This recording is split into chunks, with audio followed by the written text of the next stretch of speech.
Most currency strength indicators are mathematically flawed, and few people realize this. Most of them simply take the percentage change of the pairs and draw colored lines on the screen. But there is a problem.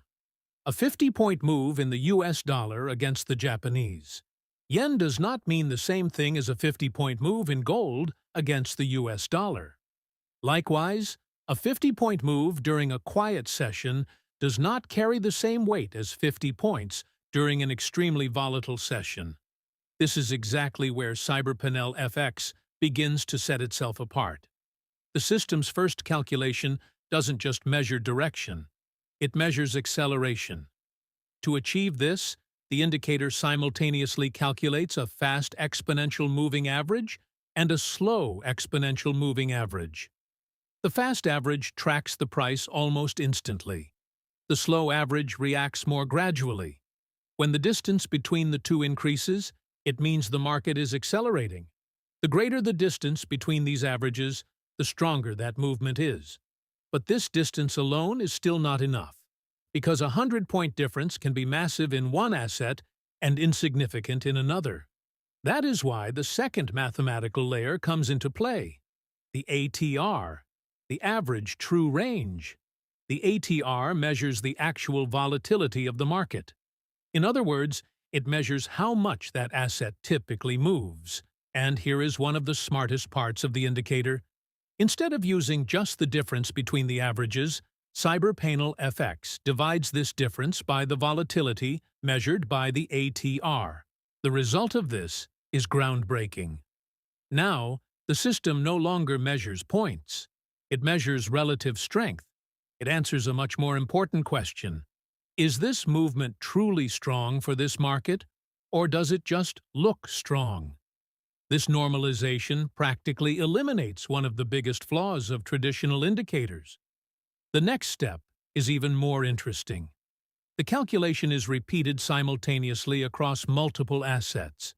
Euro against US dollar, British pound against US dollar, US dollar against Japanese yen, US dollar against Swiss franc, US dollar against Canadian dollar, Australian dollar against US dollar, New Zealand dollar against US dollar, Euro against Japanese yen, British pound against Japanese yen, Euro against British pound, gold against US dollar, and other combinations that can be added.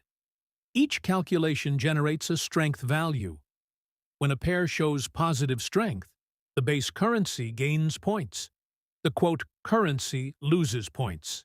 When it shows negative strength, the exact opposite happens. In practice, each asset turns into a mathematical vote, and the indicator sums up all these votes.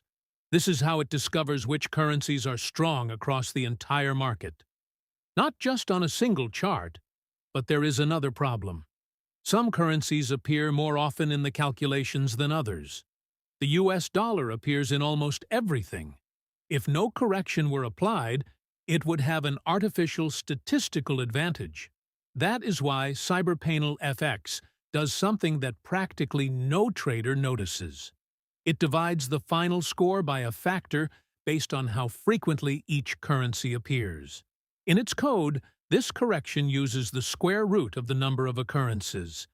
This reduces statistical distortions without destroying the original data. The result is a much more balanced ranking, much fairer, much more precise. And then comes the part that actually makes money. The indicator doesn't just look for strong currencies. It looks for a divergence in strength. If the euro has a strength of 4 and the dollar has a strength of 3, there is practically no edge. Now imagine the euro at 7 and the dollar at -4. There is a mathematical abyss between the two. It is exactly this abyss that generates the best trends. And it is exactly this abyss that CyberPainel FX looks for. The panel doesn't show crossing lines. It doesn't show dozens of confusing curves. It takes hundreds of internal calculations and transforms everything into simple information. Who is strong? Who is weak? Who should be bought? Who should be sold? who should be ignored. And this happens because the indicator doesn't just work with price. It works with acceleration, volatility, normalization, relative strength, statistical compensation, global ranking, and simultaneous analysis of multiple markets. That is why it can see things that simply do not appear on a standard chart.